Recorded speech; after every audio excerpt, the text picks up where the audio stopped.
Hello, my name is Sarah. I'm an English teacher and language anxiety coach, and I specialise in helping advanced and proficient non-native English speakers overcome their fear and anxiety so they can get out and speak the English they really want to speak. In this video, I'm going to talk about something called mental rehearsal, or also known as visualization. I'm having problems saying that word today, so bear with me.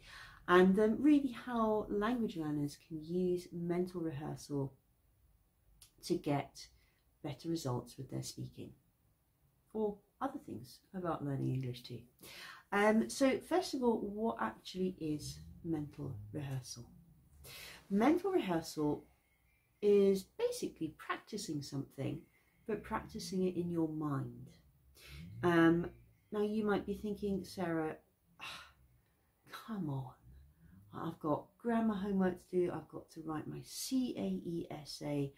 How is practicing something in my mind possibly going to help me? Well, there have now been lots and lots and lots of studies which show that when groups of people practice something in their minds, they actually achieve very similar changes to when people practice something physically. A really lovely example of this is a group of piano players, pianists. This group of pianists was split in two. One group of pianists did physical practice. The second group of pianists did mental rehearsal. And when the scientists measured the brain changes after however long, they found that the brain changes between the two groups were almost identical. And if you want an example which is more connected to language learning, Pearson Publishing, so one of the biggest publishing houses, on their website, they recommend that English language exam students practice mental rehearsal before their exam. So in other words, this mental rehearsal, it's been proven to work, and it works for language learners too. Now, you might now be thinking, well, Sarah, my imagination is rubbish. I can't imagine anything. I have no imagination at all whatsoever. This won't work for me. I would encourage you to think of a time, for example, when you had an interview or an exam, or some kind of big event. It doesn't even have to be about language learning. It could be your driving test, or getting married, or I don't know, going on holiday. I bet you for all of those events you thought about them before they happened. No one books a holiday and then doesn't think about it until it happens, right? We all think about holidays when we've booked them.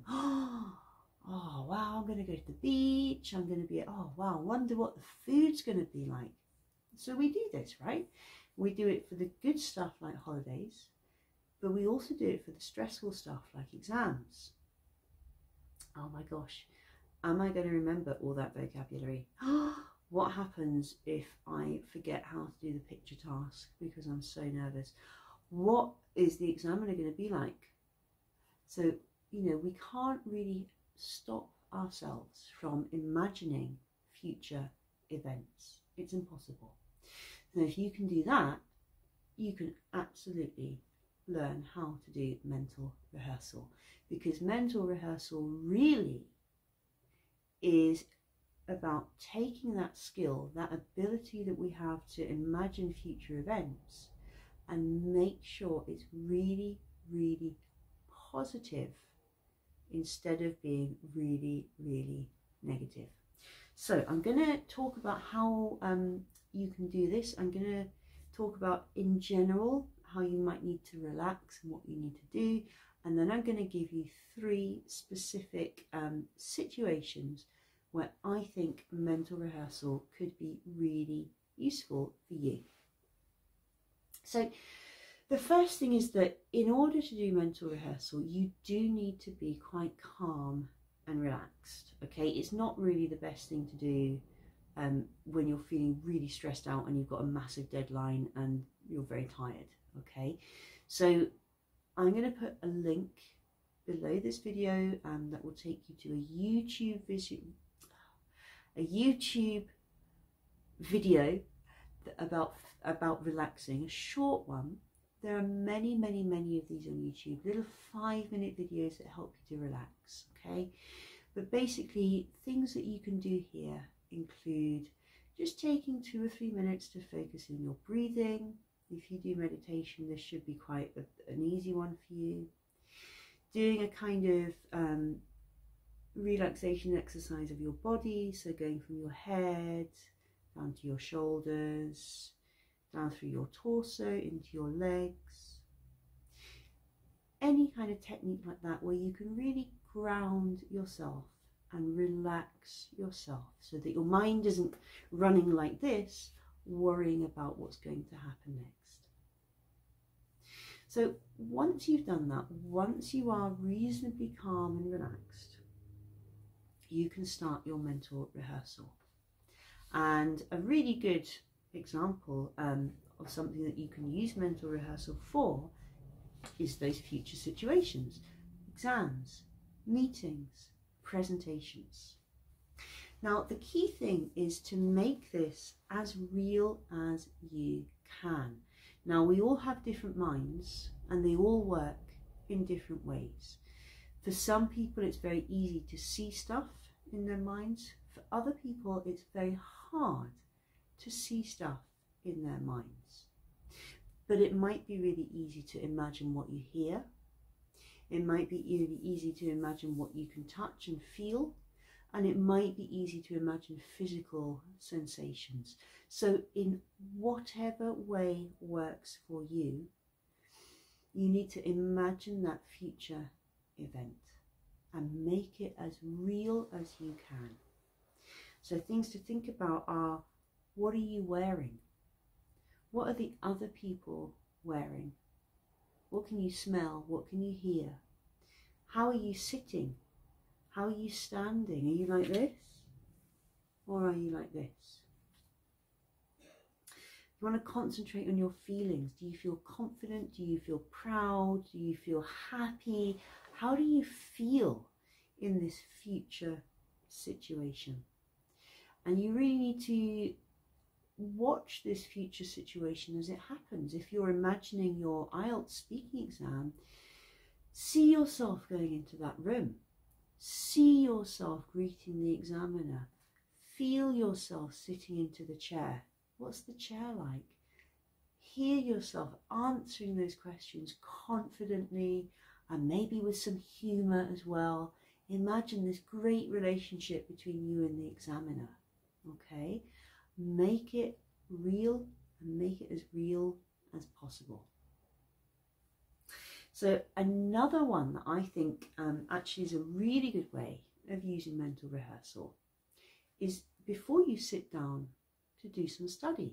So, you know, I think a lot of the time we sit down to do stuff, work or study, and we don't really know what we want to do, and we just kind of do stuff for an hour and then think, what the hell have I done? And we don't really know. So when we use mental rehearsal just before our study session, it kind of gets your mind ready to do something productive, right? So you do the same, you do your physical relaxation, and then you just imagine your session. What do you want to achieve? What is your goal for that session? And you want to see yourself or feel yourself working towards and then achieving your objective.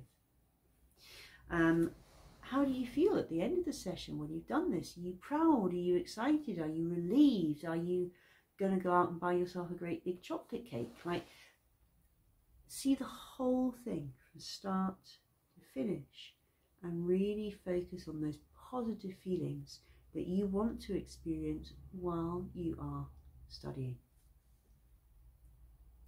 And then one more place that you could use mental rehearsal, and that is before a lesson. So Sometimes people get a little bit apprehensive before their lessons. I do understand that. So again, you know, using this mental rehearsal can really help you, because it can first of all relax you physically, but it can also keep you focused on what you want. Now, hopefully you've got a teacher who's lovely and makes you feel comfortable and makes you feel relaxed. But making sure that you have created the strongest mindset you can for your learning can only be a good thing for you. You know, so again, I would encourage you to take a couple of minutes to relax, and then just go through what you want the lesson to be like. Focus on that relationship between yourself and your teacher. What do you want? How well do you get on? Focus on the tasks that you're going to do. See yourself doing those tasks really, really well. Hear your teacher giving you some praise. They should praise you. And just imagine the end of that lesson and how wonderful it's going to feel for you to know that you did a great job. So those are 3 places where you could use mental rehearsal. There are loads of other ways that you can incorporate this into your learning, not just with English but other things too. If you'd like to know more about me or my work, you can leave me a comment below. Again, if you've got questions, I'm always happy to answer them, and thank you for watching all the way to the end.